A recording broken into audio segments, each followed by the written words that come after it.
Yeah, g'day everyone. It's that time of the night again. Welcome back to the TryPod Live with Clarky and Winnie. We're here to provide our round 14 NRL recap for all the action so far and our best bets.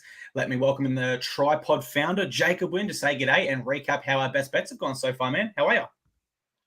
I'm going okay, thanks, mate. 3-0 yesterday gets me, a little bit out of the dark space that I was dwelling in.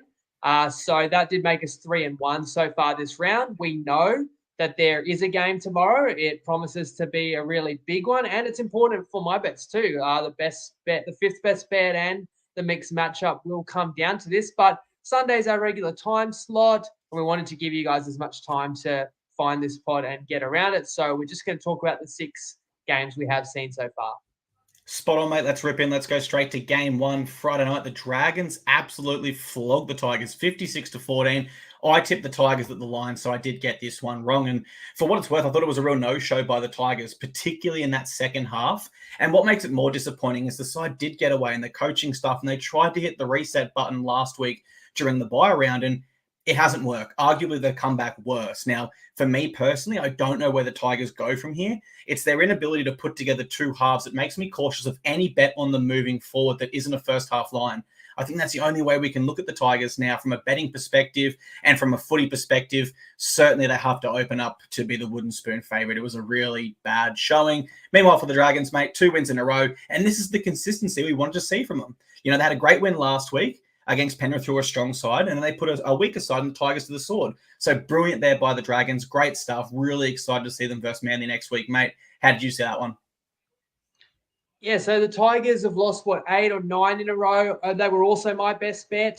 I took plus 8.5 just on that, first half line. So when I looked on Thursday and I wanted to be on the Tigers, I went, oh, beauty, 8.5 on toppy. I will look for a 4.5 first half. Every other bookie was at 7.5 first half, for the game, and therefore 3.5 first half. I couldn't get it. So maybe Toppy was at the top of the market. I don't know. Did they have any intel that all the Dragons would back up, which I thought would be unlikely? The article I read actually said it would be very unlikely Lomax would back up. Well, what did he do? A hat trick and 10 from 10 off the boot.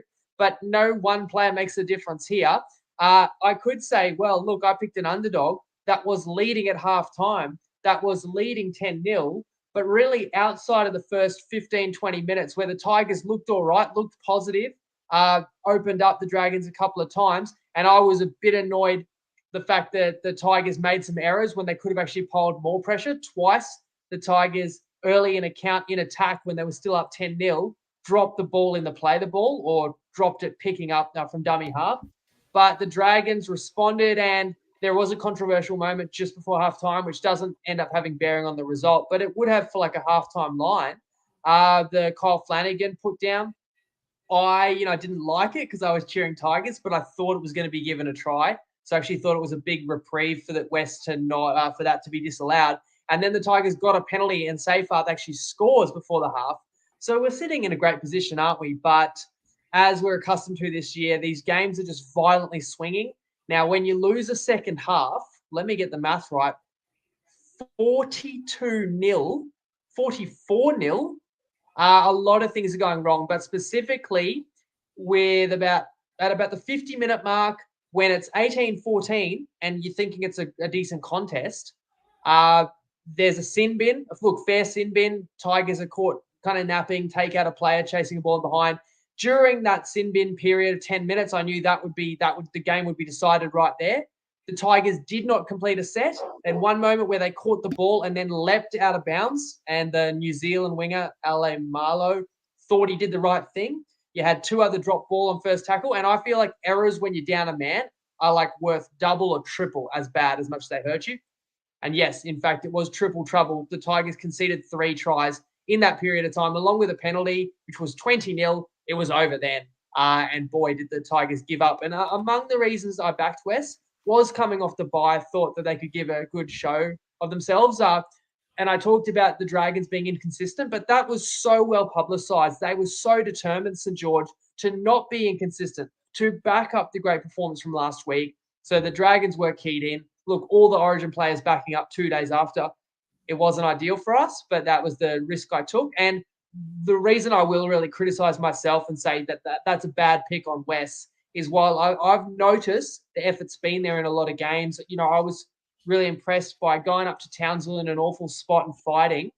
What we also talked about before the Townsville game was the lack of experience in this West side is glaring. Just like the guys like Isaiah Papali'i, John Bateman, guys that have been around the block. These guys are out at the moment. Galvin was out. Galvin comes back in. Galvin's playing with an injured hand. There's the news that his manager wants out. Yuto Kamanu is a great player. He wants out. Where else is the leadership in this team? Appy can't do it all. So I've kind of backed the team that when they're going okay, like early, they'll look decent. But when the going gets tough, they look left and right, and it's a bunch of very inexperienced players out there. And it showed that they could not go with St. George whatsoever. So I'll take the blame for a bad pick there. Yeah, look, it was my tip as well, mate. I just felt that at least one of those Dragons players might be ruled out. And if it was someone like the goal kicker in Zach Lomax or Ben Hunt, it would have been a big bonus. But all three lined up and all three helped put our Tigers bet to the sword. All right, let's move to Saturday. Game 2, Rabbitohs beat the Titans 46-12. I tipped Titans here in a Lofiana Khan Pereira try. I can't even take the try scorer tip because I got this one completely wrong. As a Titans fan, I was really disappointed with this showing. Just as I felt we'd kind of turned a corner and these no-show performances were gone, we do go and put one out there. I'm really hoping next week will be versus the Tigers is a lot better because if we can, kind of snap it straight away and get back into our groove and get back into gear, I'm okay with it because every footy side is down for a little bit. And the Rabbitohs were right up for this one. As you said, I think it was 2 weeks ago, Winnie, you thought the Titans might still be a chance to play finals this year. I'm probably ready to dismiss that. With respect to the Rabbitohs, they hadn't won back-to-back this year. If the Titans had a loss by 1 point to them, I could say maybe, but it was a bad showing from that perspective. I've just been burned by the Titans so many times. You know what I mean, man? Like, I throw this prediction out here. I give all the reasons why we can beat the Rabbitohs, and they just overwhelmed us. It was boys versus men stuff. Their offload game, their second phase play. The Titans were never set on the defensive line. And when you have superstars like Latrell, Cody Walker, Jack White in your spine, they tore us apart, as did Damien Cook. The Titans did have momentum at times, and I did get a little bit excited, but how we used that momentum was really bad. We didn't really pressure them. We weren't patient. And then we just made silly errors coming out of our own end, which gave the Rabbitohs constant leg ups, penalties kicking out of their own end. Really bad performance by the Titans. I'm ready to put that one in the rearview mirror and look forward to next week. And for the Rabbitohs, they were brilliant. And that is the best they've looked all season, in my opinion. How do you see it, though? And they seem to own you, don't they? What's the stat of Rabbitohs wins over the Titans? Yeah, that was 9 in a row, and we haven't beat them at Seabus since 2009. So it's getting ugly. You say there's something in that matchup, but also Souths have been consistently pretty good thereabouts for many, many years. The Titans struggle. Look, just to clarify, I don't think I said a week ago or 2 weeks ago the Titans are going to make the 8. I just remember you saying, there's signs for next season. And I said, hey, we're not even halfway point this season. You did just beat Brisbane. We've seen a team like Newcastle that was completely written off a year ago. Like, there's still time. But there's a difference between me saying something's not impossible and saying it will happen. And look, the Titans, this game's been coming. The game where it wouldn't be close. The game, where they wouldn't come down to the final minute. You look at the last couple of months, and the Titans have played Melbourne and over in New Zealand and at Suncorp Stadium against Brisbane, where they've been double-digit underdogs, and they've won those games or gone close. But then in this game, where they were a small home favourite, it just wasn't their day. I thought that Souths were pretty ruthless, that the Titans made errors they couldn't defend. Like, the Titans were a little bit scary when they wanted to shift early, and AKP scored a great long-range try. But in some ways, you're trying to shortcut. You're trying to score points the easy way when you're forcing it a little bit too much outside your own half. But South Sydney just come in, switched on, loved the lightning track. The combination of Whiten and Walker in the halves. I've got to give a big shout out to Nicole, who gives us tips every week and, generally gives us a try scorer at decent odds. And he gave us 2, and they were in this game, and it was Whiten and Walker, who both scored at $4 and $3.70. And I'm sure some people heard that and said, I'll put them together. And if you put them together, you're talking $16 odds kind of thing. So, look, that was a great hit, great pair of hits by Nicole. And the Bunnies put on a bit of a show, didn't they? The only other thing I have to say about this game is I had my Winnie's Kitchen. So I knew, as soon as I saw this game, I said this game has same gamer written all over it because neither of these teams good defensively. They both throw it around. It's Saturday Arvo, beautiful conditions at Seabus, and I like the Bunnies. So I had Bunnies race to 18. I had first half unders, which was a little bit brave, but I took an extended under 33.5. I think there was like 28 first half points, so it was close enough. But at that point, we had $15 odds on needing Cam to score. Now, if I look back on it, like any punter in history would say, oh, if only I'd swapped Cam with, Walker, Whiten, any other player in that sort of odds range, it would have hit. But I chose Cam, and he did have a try awarded. We thought he scored in about the 50th minute, just off a bat down contested kick. And I was cheering, 15-1. Winnie's Kitchen's been on fire this year. But the bunker intervened after having a look, and fair enough, it was lost into a man in the aerial challenge by Souths. That try was off the board. Just to rub it in a little more, very next time Souths were up there, Cam actually had a scoop and was pulled down 4 inches short of the line. And they actually scored off that play, the ball flat Burgess. And that, totally broke the game wide open. It was probably already over before that, to be fair. Yeah, unfortunately, the bunker went sour on what was shaping up to be a beautiful recipe there from yourself. I'll never celebrate when when someone scores against the Titans, rather. But my first thought was, at least it's Cam, and I had your Winnie's Kitchen same game multi front of mine, mate. We'll move on to game 3. The Warriors beat the Cowboys 42 points to 12, and both of our tips here was the Warriors head-to-head, so we get that one correct. I believe at the line you were, which was a great tip handed out early. Whilst we both were predicting victory here, I don't think either of us nor many fans saw it coming 30 plus. That was really impressive by the Warriors. The Cowboys looked out of their depth almost against a Warriors side that's game plan was almost identical to the past 2 games. And, really, if you're doing film, there was opportunities to shut that down. They were composed and they were patient in attack when they were attacking the Cowboys line and building the pressure that way. But coming out of their own end, they were actually willing to take some calculated risks, and their work around the ruck with Wade Egan was really awesome. The blueprint to beat the Cowboys remains. It is be patient, put them under some scoreboard pressure, and watch them make errors. You can just play off the back of their errors. And the Cowboys, it has been their Achilles heel all season. They now have 185 errors throughout the first 14 games. That is the second most of any side in this competition. But my key takeaway from this one, Winnie, was the brutal sin bins, mate. There was that violent push and the ball throw, disgusting stuff. Should have been a send-off, in my opinion. Great win by the Warriors, but, mate, I'm really excited to see them with SJ back next week. Now they've refound their mojo. How did you see it, and are you okay after those sin bins? I'll be all right. I mean, I should mention as well, if I didn't make it clear, Souths in the previous game was a best bet, took +2.5. So I'm coming off a reverse sweep last weekend. Then I'm on the Blues and unders in Origin. Then I'm on West on Friday night. Right? So when I'm watching, just if people are curious, when I'm watching Bunnies Titans, I didn't feel confident till probably like the 70th minute, even though Bunnies are up about 22, 26 points. I was just waiting, what's going to go wrong? Like, that's how snake bitten I am. So that was nice to win that one without a sweat. And then we roll into the Warriors game where that just jumped out at me on Monday, that like the 6.5 with the Warriors, seemingly turning their season around. Many reinforcements back on deck, even though I didn't know the exact team list. I knew like the prognosis of all the injuries and how many they had out. 6 of them did return. Key men like Harris, Rocco Berry, awesome game. Wade Egan, it's such a different team with him. Who else am I missing?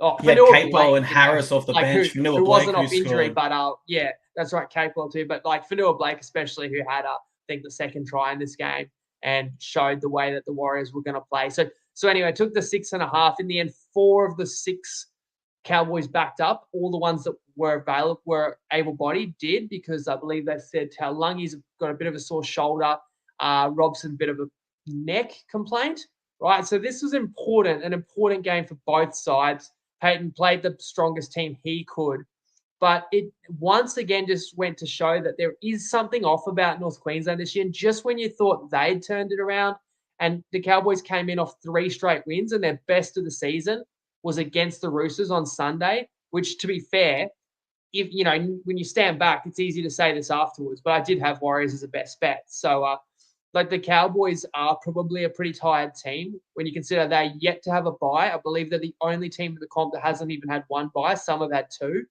The fact that the Cowboys were off the short turnaround and playing off Sunday versus the Warriors that had the bye. I mean, the bye is not a free win, right? Like there's mixed results. So I took West off a bye. They look like we're still on their bye. Souths and Titans were both off a bye. One looked a lot better than the other. But I generally think it's a positive. And clearly the Warriors used it to their advantage because they were so sharp, so switched on, so powerful. And the Cowboys just made so many mistakes, but their defense can't, defend these mistakes. It's funny how they were so heroic last week against the Roosters when, most of the time this season when they've really needed it, it's just gone missing. And again, I talked about some of the guys that were really impactful for New Zealand last night, but the other one again is Tamari Martin because you're missing Sean Johnson. And I think the stat was they hadn't won. So, it's a funny stat, but New Zealand had not won in Townsville without Sean Johnson for like 20 years, right? So last year, everything ticked around him, but Tamari Martin, and I think that's going to be a hardship when Johnson is fit. Martin can shift to 6. He's been unbelievable and had a big hand in the comprehensive win again yesterday. So that made it a couple of best bets in a row, winning as easily as you like, and I should be happy with that. And that's obviously how you try and draw them up. But as I said to you, like what dictates whether you have a good season or a bad season is actually not how many best bets win by a massive margin. It always comes down to the close ones. And the years that are really good are the years where the more of the close ones go your way. And so I was kind of annoyed that like I had still was yet to have a close win. And we can move to the nightcap last night where also had a best bet that won. And again, wasn't really close either. That was a great call. So the next game is Sharks v Broncos. It was 22-12. My tip was Broncos head-to-head, which misses the mark. And when we speak of errors, actually the Broncos are now outright first in the NRL for errors made, which is always going to put you under pressure, especially without a leader like Adam Reynolds in their halves there. This is also the first time in history, Winnie, where all Queensland teams have scored the exact same. All 3 scored 12. All 3 lost on a Saturday. And, of course, the Dolphins were on a bye there. So a poor showing. Home too. All at home. Favourites as well. Yeah. It was a poor showing by Queensland after a great showing on Wednesday and Thursday night in the Origins there. But look, we rolled into half time here and the Broncos were up 12-4, and I pretty much just expected a regulation victory from there at Suncorp. We were seeing kind of what we expected. I almost counted the Sharks off based off their last 2 losses, but they go full Melbourne mode like they did against the Storm there, and they pull a brilliant upset here. The Broncos' discipline is really what hurt them. And it's another game in the grand scheme of things where we talk top 8 implications, probably won't hurt them. They're still good enough to be there. But as far as top 4 is concerned and premiership implications, losses like this are going to continue to add up and be costly. One thing for the Broncos to do, I do expect them to bounce back next round just because they are still a classy football side. And their second half was probably the worst they've played all year. I think they're too classy to roll that out again. So I'm interested in them next week. I'm not sure who they've got there, but I think they can turn it around no matter who they verse there. It was a low scorer, Winnie, so I know you liked that, mate. How'd you see it? And an important game for both teams, and that was clear. And I got onto unders because I originally liked Cronulla and then just thought Brisbane is going to make it really tough for Cronulla to score here too. And I knew that Nicho Hynes wasn't playing, so I changed from potentially playing +4.5 with Sharks to unders, which I felt really great about, especially at halftime. It's 12-4 Brisbane. There's no promise that the Sharks are going to cover, but it would have taken, 30 points or more than 30, 32 or more in the second half to beat the bet. In fact, 33 or more to beat the total. And then Cronulla comes out and actually, wins the game and threatens the under, as Ryan says there, with a quick fire 18 points fairly early in the second half. And that was just, it just felt like Brisbane didn't come out of the sheds with the same intensity they had first half. There was a couple of mistakes, Tristan Saylor covering for Walsh, and he's a talented player, but couldn't handle a couple of kicks, and Sharks made Brisbane pay dearly. And then at that point, suddenly Cronulla's gone from kind of down 8 to up 10, and now Brisbane will have to chase the game, but you can see it meant a lot to Cronulla. So again, like I should be happy, right? I had a best bet. It won by 14 points, but I don't know. Do I just whinge too much? Am I too pessimistic? I'm looking at this game going, thanks a lot, Cronulla. You couldn't have been anything like this the last 2 weeks when I trusted you, when you played Para, when you played Penrith at home. Like you looked like you wanted it. You looked so much more dialed in last night. I mean, we still got a best bet win out of it. And then I'm also looking at it going, everyone's just been feeding me for betting against Brisbane. Like, how dare you bet against this team that when they play at Suncorp are untouchable. They're the 96 Bulls, they're the Harlem Globetrotters. You should know that we're just so good and we score anytime, any place from anywhere on the field. And it's like you had 13 points and you beat Manly by 1, a Manly team without Tom Trbojevic, and you lost to the Titans, and you had 12 points and lost by 10 at home to Sharks with no Nico Hines. I know Broncos fans will say, but we didn't have Walsh, but they didn't have their best player either. So it's like Brisbane's coming back down to earth a little bit, which is all I was trying to say. I never said Brisbane's a bad team. I just said, I don't think they're top 2 in the comp like they were last year. They're visibly not as good to me. And it did seem like a lot of things were going their way and they were scoring tries out of nowhere that you just can't sustain. Maybe people can see kind of what I was talking about. Like, I've given a lot of shocking tips this year, but I'm not completely crazy. No, you're not crazy, mate. And like you said, it comes down to the timing. Like the things that you were seeing on the Sharks for the predictions in the last few weeks did come to fruition on this night. And then, as you said, you've been against the Broncos multiple times this year waiting for this kind of performance. And it does come the one time when you're not against them. And we've taken the Broncos against much worse opposition, like the Tigers, for example, even with the first half line this year. So, no, you're seeing it right, mate, I believe. Your tipping record speaks for itself, but it's just a strange old season where... Like, I'm not seeing it all right for sure, but I want anyone that tunes in to like get some valuable takeaways from someone like me sitting there that does watch every minute of every game. And when your results just continuously go against you, you do start to question yourself and say like, what am I really like this far off? But and ultimately, judge it how you like, and the best bets speak for themselves and speak very poorly, but. We also try and talk about just what level we think that these teams are at. I think Cronulla is a team that has been totally dismissed and written off just because of the last fortnight, and I would caution against that. And look, when Brisbane gets everyone back, like this is the thing, like Adam Reynolds is out as well. Brisbane still probably can threaten for the premiership, but as currently constructed, you can see that they're not as great as others may judge. No, I'd agree with that. And I guess that leads me into the next game where the Storm, they beat the Newcastle Knights. I've got the wrong score there. Sorry, it was 26-18. And my point from this one, Winnie, is it's a competition where you can never really feel safe laying any team at the line or any team 13 plus anymore, or at least this season it feels. I thought the Storm, with less Origin reps than what they usually have, at Amy Park, where they've been dominant the last few games, would absolutely explode and put a struggling Knights side to the sword, whose attack hasn't really threatened, even on their 4-game winning streak, you could say their attack hasn't really threatened that much. And then, of course, a really poor showing there against the Bulldogs. So I did have the Stormers at the line here for my tip, which ends up being wrong, and also predicted an Xavier Coates double.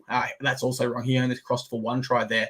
Look, I really expected a dominant performance from Melbourne at home, and this one kind of fits into their early season form where they were just doing enough to beat sides at home. They weren't, blowing teams off the park like they do when they're at their absolute best. And given the Newcastle Knights' last performance, a change in their spine again, a back row playing centre the whole game, a fullback on debut, it was a brave performance by them. And at least on 3 occasions, I want to say, the game did look over for them. And it looked like the Storm were ready to run away with it. About that 60-minute mark, you could probably say on the stroke of halftime, and then early into that second half as well. But the Knights just continued to show up, continued to fight. They were impressive here. And as I said, Winnie, this game just really showed me you cannot feel comfortable with any side 13 plus or at the line in this competition at the moment. It's just too close. And things that happened last week, such as the Knights performing horribly, doesn't necessarily mean you're going to get anything like that or anything similar the next week anymore. Whereas I swear in seasons gone past by the NRL, you could kind of pick out sides and go, okay, they're in a bit of a tough spot here. They've lost their 4-game winning streak. They looked really poor against the Bulldogs. They got some changes against a tough side at home. I'll take the side at home to, put on a big score. And you kind of add all that together and you do come up with what you think in your head is a good bet. But this season's been a real tough one from that perspective, mate. What were your takeaways from this game? No, I agree. A lot of these teams in the middle have sort of yo-yoed, and it was a good spot for Melbourne coming home. Like, it started Grant off the bench, but he still backed up from Origin, as did Coates. And as I spoke about in the preview, like, to only have 2 Origin reps, luxury for Melbourne. Whereas the Knights lose Armstrong during the week. They got to hand a debut to a third-string fullback, Sharp, who had the best chance to score the opening try, the gaping hole that for some reason he chose to run back into the defence and was denied, knocked on in goal. Melbourne gets a 7-tackle set and scores. So straight away, I'm like, there's a 12-point swing that Newcastle doesn't need if they want to make a game of this. But then Newcastle scores off a Storm turnover. Then, like, this was a game of swings. Melbourne's on the Knights line for about 6 straight sets. It's repeat set, penalty, repeat set, penalty, warning. Remember, it's 6-all. Does Storm take the 2 maybe? No, we're going to keep hammering. We're going to keep attacking. The Knights deny the Storm and then get down the other end, and Sharp makes no mistake in a much more difficult opportunity, scores a classy try, puts Newcastle in front. Newcastle's leading 12-6 with a couple of minutes to go in the half, and you think they're going to go in front, and then disaster strikes for Newcastle where they give up a try in the final minute of the half, just can't keep Melbourne out. Okay, so it's, I think, level scores, and the Knights kick off, and there's 30 seconds to go in the half. You know Melbourne's going to shift it, and sure enough, cut out ball, Tues, kick in behind, Marzius on a treadmill, Meaney picks it up for his second try, and Melbourne's in front, like ridiculously in front at the half. So then you talk about the line was 12.5, Clarkey. Like, those are the moments where you go, that just went from the Knights covering to Melbourne covering. You know, they won't be able to recover from that moment, that period of play where they lost, where they were beaten by 12 points in 90 seconds, and then Knights did score first, second half. We think, oh, we got a game on. But as you said, then when Melbourne kicked away with a couple more tries and the lead was beyond 12, like it was a 14 or a 16-point lead, then you think, yeah, Newcastle's done their dash. Those moments were critical. But to be fair to Newcastle, like, they did not give up. They kept on applying pressure. A guy like Gagai is still showing got a lot left to give, despite not being in the Origin fold.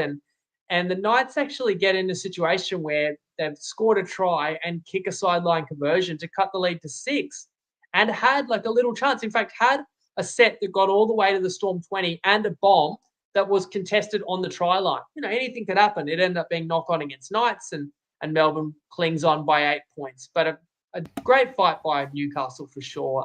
And it did deny the punters that, would have gone 13 plus, which would have seemed pretty logical for Melbourne this afternoon. Yeah, it's another game where the Storm get the job done, but we're kind of so used to it that we don't give them that praise. We actually give the praise to the other side for sticking it in there with them, it just shows. It's actually a compliment to the Storm, man. It really is in the system they've got. Alrighty, final game we'll recap here is the Panthers v Manly. So my tip here was Panthers head-to-head. That does get up here. I just felt the Panthers were the better side, even missing the players they were. Another factor was the earlier game these two had this year where Manly got the better of them, and it was a bit of a surprise, and none of us really saw it coming. The Panthers haven't lost back-to-back at home since 2019, so they do maintain that record with their Origin stars coming back, and they definitely fought hard for momentum in this one. They dominated in terms of meters run and post-contact meters, but it was actually their backs more so, their back three in particular. It wasn't really as much their forward pack as you would expect when you see a stat line like that. Another factor was they averaged over 50 meters per set, which I don't see that often. I think like the NRL average per set would be like 40 meters because you do have those sets where you get trapped down in your own end. Manly didn't really get too many of those sets. The offloads, that really troubled Manly, and that led to a huge 36 tackles missed, whilst the Panthers only missed 21 there. So I think we pretty much got what we expected in this one, Winnie. Manly are a good side, Penrith are a better one. What I didn't expect was a stray dog to come past my house whilst this game was on, and I'll have to sit out the front with the stray dog watching through the window in the freezing cold of Canberra. But I did that for that dog, and he is now home with his owners. So round of applause for that dog. How'd you see this one, mate?